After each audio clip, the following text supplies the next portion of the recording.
आकाशवाणी भोपाल से प्रस्तुत हैं प्रादेशिक समाचार।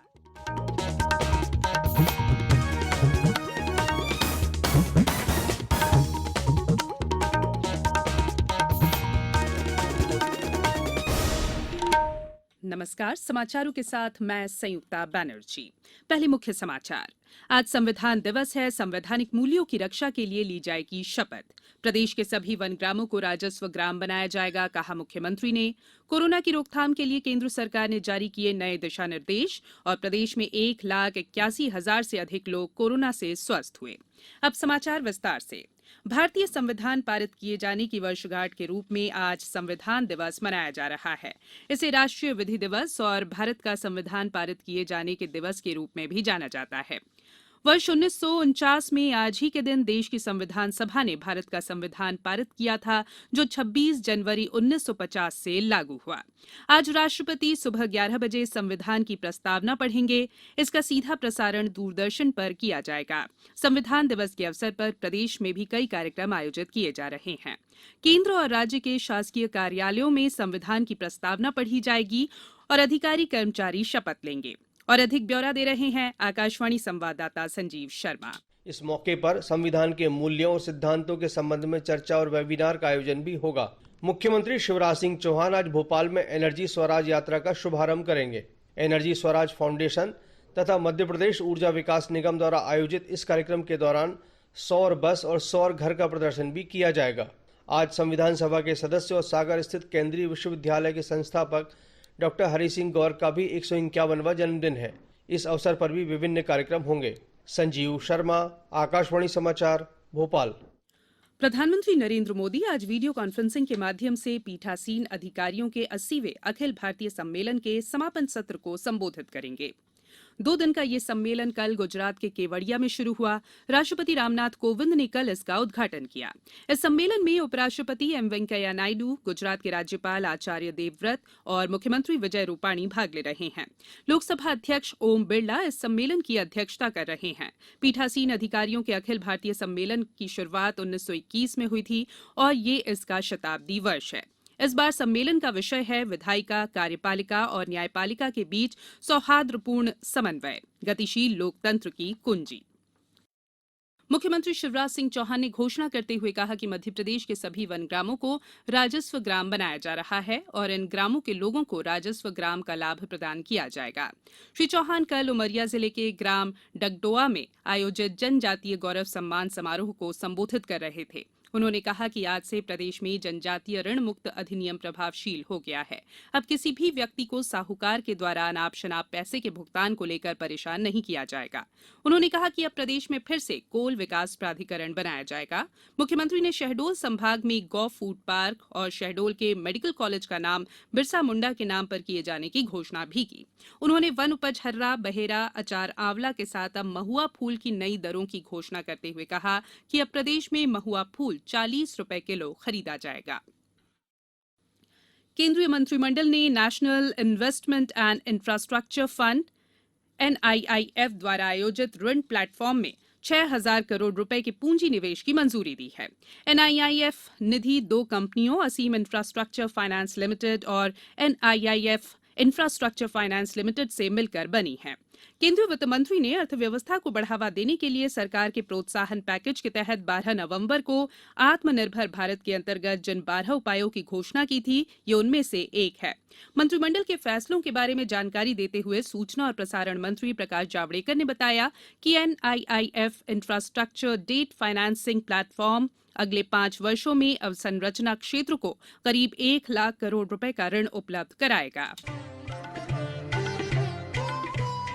कोविड-19 से बचाव और सुरक्षित रहने के 3 उपाय। मास्क लगाएं, 2 गज दूरी है जरूरी, सुरक्षित दूरी रखें, हाथ और मुंह साफ रखें। ब्रेक के बाद बुलेटिन में एक बार फिर आपका स्वागत है। गृह मंत्रालय ने कोविड-19 की निगरानी, रोकथाम और सावधानी के संबंध में नए दिशा निर्देश जारी किए हैं जो 1 दिसंबर से प्रभावी होंगे और 31 दिसंबर तक लागू रहेंगे। इन दिशा निर्देशों का मुख्य उद्देश्य देश में कोविड-19 के प्रसार पर काबू पाने के लिए किए गए कार्यों पर ध्यान केंद्रित करना और प्राप्त लक्ष्यों को प्रदर्शित करना है। हाल के दिनों में कुछ राज्यों और केंद्र शासित प्रदेशों में नए मामलों में हुई वृद्धि को ध्यान में रखते हुए इस बात पर जोर दिया गया है कि महामारी पर नियंत्रण रखने के लिए पूरी सावधानी और निर्धारित रणनीति का सख्ती से पालन किया जाए। राज्यों और केंद्र शासित प्रदेश स्थिति का आकलन करने के बाद कोविड-19 महामारी के फैलाव को रोकने के लिए स्थानीय स्तर पर रात के कर्फ्यू जैसी पाबंदियां लगा सकते हैं, लेकिन वे केंद्र सरकार के साथ पहले से परामर्श के बिना कंटेनमेंट जोन के बाहर के इलाकों में स्थानीय स्तर पर लॉकडाउन लागू नहीं करेंगे।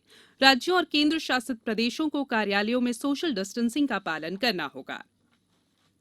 प्रदेश में पिछले 24 घंटों के दौरान 1,773 कोरोना संक्रमण के मामले सामने आए। इन्हें मिलाकर कुल कोरोना संक्रमितों की संख्या 1,98,284 हो गई है। वहीं 1,81,345 लोग इस संक्रमण से मुक्त होकर घर लौट गए हैं। प्रदेश में अभी 13,742 कोरोना के सक्रिय मामले बने हुए हैं। वर्तमान में सक्रिय मामलों की संख्या कुल स्वस्थ हुए लोगों की संख्या से कम है। भोपाल में 307 नए प्रकरण सामने आए हैं। वहीं इंदौर में 582 मामले प्रकाश में आए हैं। छिंदवाड़ा जिले में 11 नए कोरोना संक्रमित मिले हैं। वहीं जिला अस्पताल में भर्ती 3 मरीज स्वस्थ होकर अपने घर लौटे। उधर सागर संभाग के कमिश्नर मुकेश शुक्ला ने कोरोना की दूसरी लहर के मद्देनजर बुंदेलखंड मेडिकल कॉलेज और उससे संबद्ध अस्पतालों का निरीक्षण कर डॉक्टरों की बैठक ली। श्री शुक्ला ने बताया है कि वर्तमान में कोरोना संक्रमित मरीजों की मृत्यु दर संभाग में 7% है, जिसे कम करने के लिए लगातार प्रयास किए जा रहे हैं। कटनी में सर्दियों के मद्देनजर कोरोना संक्रमण से रोकथाम के लिए कलेक्टर ने आज बैठक बुलाई है। बैठक में कोरोना से बचाव के लिए 2 गज की दूरी और मास्क जरूरी सावधानियों को जन जन तक अपनाने पर जोर दिया जाएगा। टीकमगढ़ में 10 कोरोना मरीज स्वस्थ होकर घर लौटे। हालांकि 11 नए केस मिलने से एक्टिव मरीजों की संख्या 59 हो गई है। वहीं शहडोल जिले में 7 नए मरीज मिले हैं। संक्रमितों की संख्या बढ़कर 2,743 हो गई है। खंडवा में कोविड-19 संक्रमण के मद्देनजर शादी समारोह में 200 से अधिक लोगों के एक साथ शामिल होने पर प्रतिबंध लगाया गया है। नियमों का उल्लंघन करने पर कार्रवाई की जाएगी। वहीं जिले में 7 मरीज संक्रमित मिले हैं, जबकि 7 मरीजों को अस्पताल से छुट्टी दी गई है। मध्यप्रदेश लेखक संघ के अध्यक्ष राजेंद्र शर्मा ने प्रधानमंत्री के कोविड-19 के खिलाफ जन आंदोलन का समर्थन करते हुए लोगों से 2 गज की दूरी का पालन करने, समय समय पर हाथ धोने और मास्क लगाने की अपील की है। सबसे बड़ी सावधानी आपको स्वयं बरतनी है। आपको सोशल डिस्टेंसिंग मेंटेन करनी है, पर्याप्त दूरी बनाए रखनी है एक दूसरे के साथ में बातचीत करते हुए, बाजार में निकलते हुए, और मास्क लगाना बेहद ज़रूरी है। भीड़ भाड़ की जगहों पर जाने से बचें। मैं आप सबसे अपील करता हूं, विनम्र अपील करता हूं कि आप पूरी सावधानी बरतें और भीड़ भाड़ वाली जगहों से जाने से बचें। जितना हो सके कम से कम घर से निकलें। प्रधानमंत्री नरेंद्र मोदी ने लखनऊ विश्वविद्यालय के शताब्दी समारोह में वीडियो कॉन्फ्रेंसिंग के जरिए भाग लिया। श्री मोदी ने इस अवसर पर विश्वविद्यालय के शताब्दी स्मारक सिक्के का अनावरण किया। उन्होंने भारतीय डाक का विशेष स्मारक टिकट और प्रथम दिवस आवरण भी जारी किया।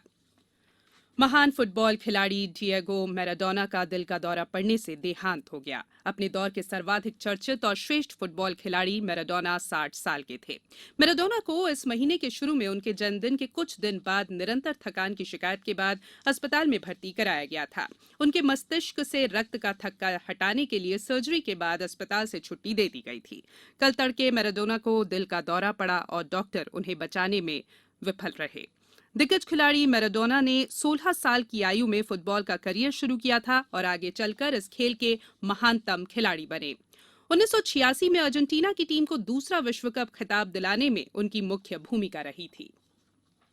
अब कुछ समाचार संक्षेप में। खेल एवं युवा कल्याण मंत्री यशोधरा राजे सिंधिया ने कल जबलपुर में पत्रकारों से कहा कि कोरोना संक्रमण से उपजे हालात के बीच युवाओं को रोजगार दिया जाएगा।